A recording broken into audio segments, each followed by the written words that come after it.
Yo, hey folks, it's Kevin, Big K Horror here. Alright, so I'm going to do a second version of this review to this film because in the prior one with my horror host getup, I didn't really go into depth. Now, speaking of which, before I break it down into this about this particular movie, I just want to address something that, like, I know lately I've been doing like some weird shit on my channel as far as putting on black Halloween makeup and making myself look ghastly, or in my opinion, trying to make myself look ghoulish or ghastly. All I'm trying to do is do something different on YouTube, and also to bring back that spirit of the old school horror movie hosts, horror hosts. You know, like old school cable access television. I know some of you young folk out there won't know what I'm talking about, but others of you know what I'm talking about. And if you're like a true horror fan, you know what I'm talking about. Horror hosts. I'm trying to bring back that. I haven't got my character down pat yet, my alter ego. I haven't got it down pat yet. I haven't figured out which voice is great, because I know I'm sitting there trying to give a review, but I'm too worried about my character, and I'm like tripping over what I'm saying and not. So I'm just going to be just something trial and error wise, and not every review is going to be like that, but it's kind of fun, and I'm all about fun. So, you know, I'm not into wearing, you know, it's just black Halloween makeup. There's no girl's makeup going on in my face. There's like blue light, as you can see from my TV hitting me, and some candle light, and that's it, you know. But anyway, just trying to bring back that spirit of the old horror hosts onto YouTube. Anyhow, so I digress. Back to this film that I'm about to have more opinions about, and that is, okay, Frank Henenlotter's Frankenhooker. Alright, so I'm just, like, I don't know, okay, so truth be told, when I was a kid, and I saw this VHS all the time on the shelf at the old school Blockbuster video before DVDs even existed. It's about old school Blockbuster, and they had a huge horror selection. And I also saw it at the other mom pop video store up the road I always went to called Video Vendor. Anyway, it's locally owned. Anyway, I always saw this cover, and it was like, oh, that looks so stupid. This movie looks so stupid, you know? Like Frankenhooker, you know? I said the same thing about other movies, like Blackula. I was like, back then I didn't know anything about blaxploitation, and no, this is not a racist thing whatsoever. So no one, you know, but I thought Blackula was like trying to be all tongue in cheek, making fun of Dracula, but actually it's not. It's just a good blaxploitation Dracula flick. But when I was a kid, I thought like mocking titles like these were like inferior. I don't know what the hell I was thinking. I wish I would have written this way back when, because I love it. I love this movie, okay? I just got it last week on Blu-ray, and I just was like... That's how I kind of feel, though, about Brain Damage, too, though, because I recently got to see that one, and I was just like, yes. But I already, so yes, I already have, you know, Basket Case and Brain Damage, but now I have this one. And, oh, wow, I loved it. Man, there was just random parts of this movie that would make me bust out laughing. And... it was gross when it needed to be gross, and it was, you know, it had it all. You know, Frank Henenlotter has really done a good job, I think, throwing a lot of stuff up into this movie and seeing what stuck, and a lot of it stuck. And but it's pretty basic. Hold on, I think it's yeah, Jeffrey Franken. Jeffrey Franken's fiance they're at a family birthday party, and you know, Jeffrey Franken is pretty.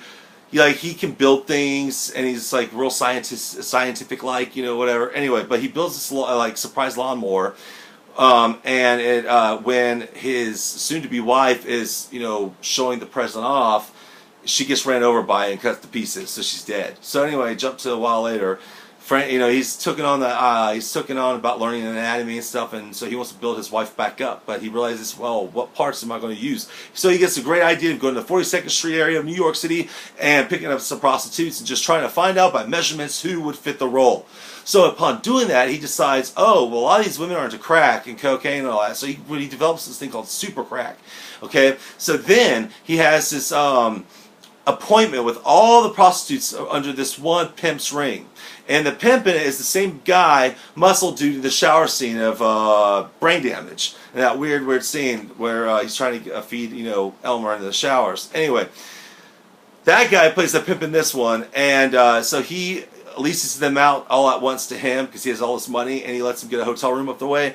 And so they're taking too long, but he's probably just trying to get measurements of all these girls. But the girls find the crack in his bag, and they all start just like partying it up.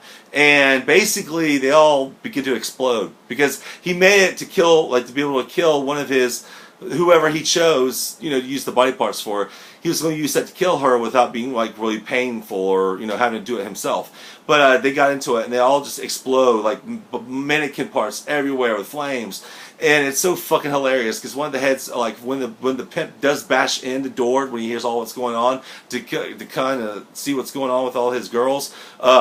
Like the severed head of one of the girls with these big like Looney Tune popped eyeballs hits him, and you hear like the little talk noise, and he falls down. Like that shit was so hilarious. Anyway, the movie just had a good mix of humor and horror, and it's not really a horror movie. It's not gonna scare you. It's just entertaining and funny, but it's real gruesome.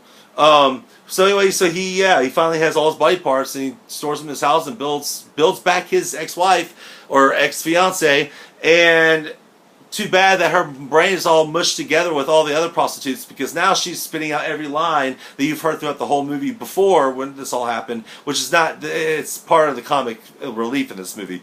But she pretty much says all the quotes all the other prostitutes say. So she goes around, asking people if, want a good time? Got some money? Want a good day tonight? And they're like, oh, no, no, no. And she like she basically like shoves them, and they like hit the wall bleeding and shit. It's funny though. And anyway, so after she wakes up, she knocks out Jeffrey Franken, her fiance. Well, she doesn't realize who he is, and so she goes straight back to 42nd Street, and all hell ensues when she's getting on the subway, because she's got like a black person. She's got like a black woman's arm. Like an Asian person's like neck, she's got body parts of all different types, and so it's very obvious to public that she's not normal. Anyway, and then Jeffrey Franken's got to track her down to find her, and then it wraps up into this unbelievable climax. It has to be seen to be believed kind of thing, and boom, it's this movie. So far in the Frank Henenlotter collection, I'd say this and Brain Damage were my favorites. But that's because I have not seen Bad Biology yet, and it's been years since I've seen the sequels to Basket Case Part 2 and 3 on Cinemax. But anyhow, well, I'm out. But that's my review for Frank Henenlotter's Frankenhooker, and it was made in 1988, I believe. Some trivia. It was made in 1988, but it was not released until 1990, so it sat on the shelf for 2 years.